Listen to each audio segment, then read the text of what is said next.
दोस्तों, भारत में आयुर्वेद की बहुत इज्जत है, लेकिन आपको बता दें कि चाहे योग हो चाहे आयुर्वेद हो, विदेशी लोग इसका पूर्ण रूप से इस्तेमाल करते हैं।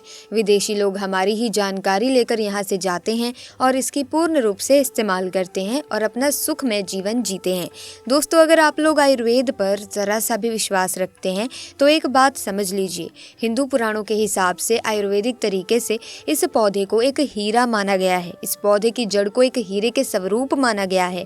आपको बता दूं कि आप अगर अपना पूरा जीवन भी लगा देंगे तो आयुर्वेद की भाषा को समझ नहीं पाएंगे। धन्यवाद हो उन लोगों का, उन गुरुओं का, जिन्होंने आयुर्वेद को इतना आसान कर दिया, इतना सरल कर दिया कि आज भी आयुर्वेद हमारे भारत के काम आ रही है।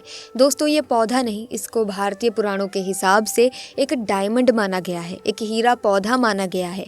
आपको बता दें कि कई लोग अपने घर के आसपास इस पौधे को देखने के बाद उखाड़ कर फेंक देते हैं, लेकिन आज के बाद आप ऐसा बिल्कुल भी नहीं करेंगे, क्योंकि इस वीडियो में हम इस पौधे के बारे में वो आपको जानकारी देंगे जो आप लाखों रुपए भी खर्च कर देंगे तब भी आपको ये नहीं मिलेगी।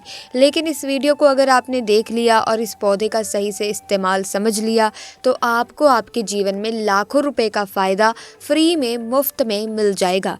पेड़ पौधों से प्राप्त होने वाली जड़ी बूटियों के माध्यम से न केवल हनुमान ने भगवान लक्ष्मण की जान बचाई, बल्कि आज की तारीख में भी चिकित्सकों द्वारा मानव रोगापचार हेतु अमल में लाया जाता है। यही नहीं, जंगलों में खुद ब खुद उगने वाली अधिकांश औषधीय पौधों के अद्भुत गुणों के कारण लोगों द्वारा इसकी पूजा अर्चना तक की जाने लगी है, जैसे तुलसी, पीपल, आक, बरगद तथा नीम इत्यादि। दोस्तों, आपने इस वनस्पति को कई दफ़ा देखा भी होगा, लेकिन नज़रअंदाज कर दिया होगा, क्योंकि आपको सही या पूरी जानकारी प्राप्त नहीं है, जिसके चलते आप इसे मामूली पौधा समझ लेते हैं। इसकी वजह यह है कि इसे उगाया नहीं जाता, बल्कि ये वनस्पति अपने आप उग जाती है और आपको कहीं भी मिल जाती है। तो चलिए बिना किसी देरी के आपको बताते हैं इस वनस्पति का नाम, उपयोग और फायदों के बारे में। ऐसा हिंदू पुराणों में भी लिखा गया है, जिससे आपके घर में अगर कलह है तो खत्म हो जाएगा, आपके घर में भूत प्रेत है वो भाग जाएगा एवं धन के आने के कई रास्ते खुल जाएंगे। सबसे पहले आप लोग एक बात जान लीजिए कि इस पौधे का नाम है अतिबला। इसको महाबली भी कहा जाता है। अतिबला के नाम से ही स्पष्ट है, जिसमें अत्यधिक बल होता है, मर्दों को बल देता है, औरत को खुश करता है। इस पौधे को कभी पानी की जरूरत नहीं होती, ये अपने आप अपना रास्ता बना लेता है, अपना रास्ता ढूंढ लेता है और उग जाता है। और अगर आपने इस पौधे का उपयोग सही तरीके से कर लिया तो यकीन मानिए आपके जीवन में आपको कभी भी कष्ट नहीं होगा, आपको रोगों से छुट्टी मिल जाएगी। अगर कोई महिला संतान के लिए परेशान है, उनको संतान की प्राप्ति हो जाएगी एवं इस पौधे में दिव्य ताकतें होती हैं। आपको बता दें कि अगर आप किसी बीमारी से जूझ रहे हैं, आप शरीर की प्रोटीन की पूर्ति के लिए मल्टीविटामिन्स दवाइयाँ खाते हैं, अब खाना बंद कर दीजिए, क्योंकि ये फ्री में मिलने वाला पौधा हर मल्टीविटामिन की कमी को पूरा कर देगा। कैसे, चलिए आपको बताते हैं। दोस्तों, आज मैं जिस पौधे के बारे में आप लोगों को बताने जा रही हूँ, ये पौधा मर्दों के लिए बहुत ही पावरफुल टॉनिक है। दोस्तों, इस पौधे को आप लोग बहुत ध्यान से देख लीजिए। ये पौधा आपने अपने घर के आसपास भी देखा होगा और इस पौधे को आप लोगों ने हमेशा नज़रअंदाज ही किया होगा, लेकिन यकीन मानिए इस वीडियो को देखने के बाद आप इस पौधे को कभी भी नज़रअंदाज नहीं करेंगे। इस पौधे को बहुत ध्यान से देख लीजिए, क्योंकि इस पौधे से आपकी दरिद्रता दूर हो जाएगी, आपको भाग्य का साथ मिलेगा, सुख समृद्धि आपके घर पर आएगी और अगर आपको कोई भी रोग है वो रोग आपसे दूर चला जाएगा। दोस्तों, जो अतिबला पौधा होता है वो पूर्ण रूप से सुरक्षित पौधा होता है। इसकी डंडी को आप तोड़ लेना, अच्छे से धो लेना है, इसको 3 दिन तक धूप दिखाइए, इसके बाद इसका पाउडर बना लें। सिर्फ 3 महीने इसके पाउडर का सेवन कर लीजिए। आपको अगर पेट की समस्या है, पेट में दर्द है या दिक्कतें हो रही हैं, उसमें ये रामबाण की तरह आपका साथ देगा। अगर आपने इसको शाम को घी के साथ रोटी में मिलाकर खाया है तो आपका शरीर लोहे जैसा हो जाएगा। अगर आप एक महिला हैं और इस पौधे का सेवन 3 महीने तक कर लेती हैं और आपको संतान की प्राप्ति नहीं हो रही थी तो संतान की प्राप्ति भी होगी और यकीन मानिए संतान की प्राप्ति होना आपको तय है। अगर कोई भी चांस होगा कि आपको संतान हो सकती है तो वो ज़रूर होगी। ये पौधा आपकी ज़रूर मदद करेगा। इसी के साथ जो अतिबला पौधा होता है उसमें मर्दों के लिए काफ़ी ताकत भी मानी गई है। आयुर्वेद के हिसाब से आपको बता दें कि कई लोग अपने जीवन में इसीलिए परेशान होते हैं क्योंकि उनके घर का माहौल अच्छा नहीं होता। अपनी अर्धांगिनी से, अपनी पत्नी से उनकी लड़ाई होती रहती है। उसके लिए भी ये पौधा आपकी बहुत मदद कर सकता है, आपके लिए बहुत ही उपयोगी साबित हो सकता है। लेकिन कैसे, चलिए आपको बताते हैं।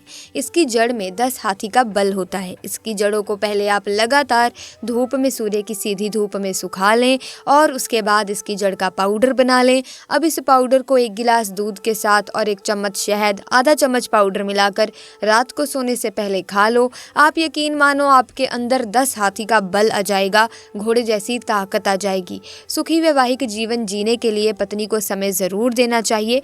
दोस्तों, इस पौधे में कई दिव्य गुण छुपे हुए होते हैं। अगर आपको लगता है कि आपके घर का माहौल अच्छा नहीं है, आपके घर में लड़ाई झगड़े होते रहते हैं, तो आपको बता दें कि इसकी 3 पत्तियां लीजिए। घर की कोई भी अलमारी हो, लकड़ी की अलमारी हो, लोहे की अलमारी हो, एल्यूमिनियम की हो, उस अलमारी के ऊपर इसको रख दीजिए और किसी चीज़ से दबा दीजिए, बुक, किताब, छोटे से ईंट से, और उसको 1 महीना उस जगह से मत हटाना। सिर्फ इतना करके आप ज़रूर देख लीजिए, आपको इसका बहुत ही ज़्यादा फ़ायदा देखने को मिलेगा। नकारात्मक ताकतें जो आपके घर में होगी, नेगेटिविटी जो आपके घर में होगी, वो अपने आप जाने लग जाएगी। आपके घर का माहौल बहुत अच्छा होने लग जाएगा। आप अगर छोटी छोटी बात पर अपनी अर्धांगिनी से, अपने माता पिता से बहस करते रहते हैं, तो वो भी बहस अब बंद हो जाएगी। दूसरा, अगर आपको लगता है कि आप एक ऐसी जगह रहते हैं जहाँ पर भूत प्रेत का वास है, आपको रात में डर लगता है, या आपको लगता है कि आपके ऊपर नेगेटिविटी आती है, जिसको हिंदी में कहते हैं कि गलत भावनाएं आती हैं किसी आत्मा के कारण, तो आप एक लाल कपड़ा लीजिए, उसमें इसकी जड़ को बांध लीजिए, और अगर आप पुरुष हैं तो अपने दाहिने हाथ पर इसको बांधे रखिए। आप यकीन मानिए, अगर आपको कोई भी ऐसी ताकत है जो काम करने से रोक रही है, आपके भाग्य को रोक रही है, तो उसमें यह पौधा आपकी मदद ज़रूर करेगा। और ये बातें हम ऐसे ही नहीं बोल रहे हैं। अति भला पौधा हिंदू पुराणों के हिसाब से एक हीरा पौधा है। दोस्तों, अब हम एक और पौधे के बारे में, एक और जड़ी बूटी के बारे में बताने वाले हैं, तो आप इसे भी बहुत ही ध्यान से सुनिएगा। तो दोस्तों, जिस जड़ी बूटी के बारे में अब हम बताने वाले हैं वो है छोटा धतूरा। ये एक वसंत खरपतवार है। इसका बोटेनिकल नाम ज़ैंथियम सिब्रिकम है। ये पौधा डेजी परिवार से ताल्लुक़ रखता है। ये एशिया, यूरोप और उत्तरी अमेरिका के कुछ हिस्सों में पाया जाता है। ये पौधा जानवरों और मनुष्य के लिए जहरीला हो सकता है। धतूरे के फल का उपयोग कोल्ड, फ्लू से लेकर ब्रोंकाइटिस के लिए किया जाता है। कब्ज की परेशानी होने पर इसका सेवन किया जा सकता है, लेकिन अगर घरेलू उपाय करने के बावजूद कब्ज की समस्या ठीक ना हो तो अन्य बीमारी का खतरा बढ़ सकता है, खतरा शुरू हो जाता है। इसलिए कब्ज की परेशानी अगर कुछ दिनों में ठीक ना हो तो डॉक्टर से संपर्क ज़रूर करें। डायबिटीज़ की समस्या होने पर प्राय लोग खाने पीने की चीज़ों को लेकर असमंजस की स्थिति में रहते हैं, लेकिन छोटे धतूरे का सेवन शुगर लेवल को कंट्रोल रखने के लिए किया जा सकता है। ब्लड शुगर लेवल कंट्रोल रखना बेहद ज़रूरी है, क्योंकि इसके लेवल में ना रहने से कई बीमारियों का खतरा बढ़ सकता है। क्रोनिक ब्रोंकाइटिस होने पर धतूरे के फल का सेवन किया जा सकता है। दरअसल ब्रोंकाइटिस सांस संबंधी परेशानी है। इस बीमारी में संक्रमण के कारण ब्रोंकियल ट्यूब में सूजन आ जाती है। वैसे लोग जिन्हें ब्रोंकाइटिस की समस्या होती है, उनके कफ में अक्सर गाढ़ा बलगम निकलता है। दोस्तों, कॉमन कोल्ड होने पर इसका सेवन किया जा सकता है। कॉमन कोल्ड इन्फेक्शन से होने वाली परेशानी है जिसमें माइक्रो ऑर्गेनिज्म रेस्पिरेटरी ट्रैक्ट के ऊपरी हिस्से पर नकारात्मक प्रभाव डालता है। इसके लक्षण 2 दिनों के बाद बढ़ जाते हैं। दरअसल जब इन्फेक्शन का कारण बनने वाले माइक्रो ऑर्गेनिज्म के संपर्क के कारण होता है।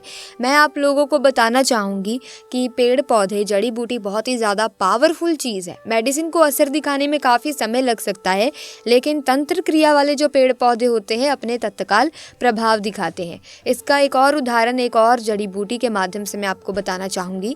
जैसे कि आयुर्वेद में पलाश के वृक्ष को अमृत कहा जाता है। आप इससे कई प्रकार की असाध्य बीमारी को ठीक कर सकते हैं। अब आइए इसके आयुर्वेदिक प्रयोग बताती हूँ। यदि इसके पत्तों को पीस करके महिलाओं को पिला दिया जाए तो गर्भ धारण हो जाता है। जिन माताओं बहनों को गर्भ नहीं ठहरता तो मासिक धर्म के बाद अगर इसके पत्ते को पीस करके पिला दिया जाए तो गर्भ ठहर जाता है। ऐसा कहा जाता है कि पलाश की कंद को किसी को 7 दिनों तक खिला दिया जाए तो जन्मों की कमजोरी दूर हो जाएगी। अगर बुढ़ापे के कारण या फिर शरीर में बीमारी के कारण कमजोरी आ गई है और आप चाहते हैं कि आपकी कमजोरी जल्द से जल्द दूर हो जाए, आपके शरीर में ताकत भर जाए, अगर आपको थकान महसूस होती है, तो इन समस्याओं से छुटकारा आप पाना चाहते हैं तो 7 दिनों तक पलाश की कंद को थोड़ी थोड़ी मात्रा में खाना शुरू कर दें। कैसी भी कमजोरी हो वो दूर हो जाती है। बवासीर के मरीजों के लिए ये जड़ी बूटी किसी अमृत से कम नहीं है। इसकी चटनी बनाकर के देसी घी डालकर धीमी आंच पर भूनकर खाने से बवासीर नष्ट हो जाती है, ठीक हो जाती है। इसी के साथ आयुर्वेद में कई पेड़ पौधों और उनसे मिलने वाले पत्ते, फूल, टहनी और छाल आदि का इस्तेमाल कई दवाओं और उपचार में किया जाता है। अब इस वीडियो में मैं आपको पलाश वृक्ष के आयुर्वेदिक एवं धार्मिक प्रयोग बताऊंगी। दोस्तों, इस वृक्ष में साक्षात भगवान श्री कृष्ण वास करते हैं और भगवान धन्वंतरी का वास होता है। दोस्तों, ये वृक्ष लुप्त होने की कगार पर हैं और ये अगर आपको कहीं भी मिल जाए तो छोड़ना मत, क्योंकि भविष्य में आपको पलाश के वृक्ष ज़रूर मिलेंगे। कहीं ना कहीं आप घूमने के लिए जाएंगे तो पलाश के वृक्ष मिलेंगे ज़रूर। और अगर आप हमारे वीडियो के माध्यम से बताई गई गुप्त प्रयोग को सीख जाएंगे तो इसके प्रयोग को भविष्य में ज़रूर आजमा कर देखेंगे तो आपको लाभ ही लाभ मिलेगा। तो चलिए सर्वप्रथम पलाश के वृक्ष के आयुर्वेदिक प्रयोग जान लेते हैं। दोस्तों, आयुर्वेद के अनुसार पलाश के बीज का पेस्ट त्वचा पर लगाने से दाद, खाज, खुजली में राहत मिलती है। गलत खान पान के कारण जब आपका रक्त दूषित हो जाए और आपकी स्किन पर मुहासे, एलर्जी है, ये सब समस्या आने लगे तो खून को साफ करने के लिए पलाश की छाल बहुत ही ज़्यादा काम आती है। किस प्रकार से काम आती है? अगर आपको लगने लगे कि आपके खून में कोई समस्या आ रही है, गड़बड़ी आ रही है, तो पलाश की जो छाल है ये बहुत ही ज़्यादा काम करती है। आपको करना क्या है? 1 गिलास पानी में रात के समय में 4 ग्राम की मात्रा में पलाश की छाल लेनी है और इसे 1 गिलास पानी में डुबो देना है। सुबह इसे मसल करके कपड़े में छान करके आपको खाली पेट में पी जाना है। कैसी भी आपके खून में खराबी हो, आपके खून की खराबी को तत्काल दूर करेंगे। केवल 7 दिनों के भीतर में आपके कैसे भी खून की खराबी हो उसे दूर कर देंगे। एक अन्य उपाय मैं आपको और बताना चाहूँगी, आयुर्वेद का अंतिम उपाय। इसके बाद में तंत्र का प्रयोग बताऊँगी। दोस्तों, जैसे कि बवासीर है तो इसके चलते लोग अपने बहुत सारे पैसे आज के समय में हमने देखा है कि बर्बाद कर चुके हैं। अंदरूनी हिस्से का बवासीर अगर आप चाहते हैं कि बवासीर से आपको छुटकारा मिले तो जो पलाश के फूल हैं, पलाश के कम से कम 20 फूल को 1 गिलास पानी में उबाल करके सुबह शाम खाली पेट पीना शुरू कर दें। 3 दिनों तक, 3 दिनों में लाभ नहीं मिलेगा तो ये उपाय मत करना। इससे जो खूनी बवासीर है वो दूर हो जाती है और मस्से वाली जो बवासीर होती है इससे छुटकारा पाने के लिए एक काम ज़रूर करें। पलाश के फूल का पाउडर बना लें और इसमें 2 से 3 कपूर को पीस करके थोड़ा सा पानी मिलाकर पेस्ट बना लें और जो पाइल्स के मस्से हैं वहाँ पर लगाना शुरू कर दें। इससे जो मस्से होते हैं वो झड़ जाते हैं। पलाश के पेड़ को बहुत ही शुभ माना जाता है। दोस्तों, कहा जाता है कि सफ़ेद पलाश के फूल माँ लक्ष्मी को चढ़ाने से माँ लक्ष्मी प्रसन्न होती हैं। तो आइए जानते हैं पलाश फूल के कुछ उपाय जो धन और स्वास्थ्य संबंधी परेशानियों को दूर करेंगे। बता दें कि पलाश के फूल को घर में लगाने से धन में वृद्धि होती है, साथ ही परिवार के सदस्यों में प्रेम और खुशहाली बनी रहती है। आपको सलाह है कि शुक्रवार के दिन पलाश को नुकसान ना पहुंचाएं। इसके अलावा इस दिन माँ लक्ष्मी को सफेद पलाश का फूल अर्पित करना चाहिए। ऐसा करने से घर में सुख शांति बनी रहती है। यदि आप पलाश के फूल के साथ अपनी तिजोरी में एक हल्दी की गांठ रख देते हैं तो आप पर माँ लक्ष्मी की कृपा बनी रहेगी। ऐसा आपको गुरुवार के दिन करना है। यदि आप इस उपाय को एकादशी के दिन करते हैं तो भी आपके लिए लाभकारी रहेगा। तो ऐसे में दोस्तों, आज की वीडियो में बस इतना ही। वीडियो अच्छी लगी, ज्ञानवर्धक लगी तो वीडियो को लाइक करें, शेयर करें और साथ ही कमेंट्स में जय माँ लक्ष्मी ज़रूर लिखें। और अगर इसी तरह की अपडेट आप पाना चाहते हैं तो चैनल को सब्सक्राइब करके बेल आइकन को प्रेस करें। जल्दी मुलाकात होगी आपसे, तब तक के लिए आपका बहुत बहुत धन्यवाद।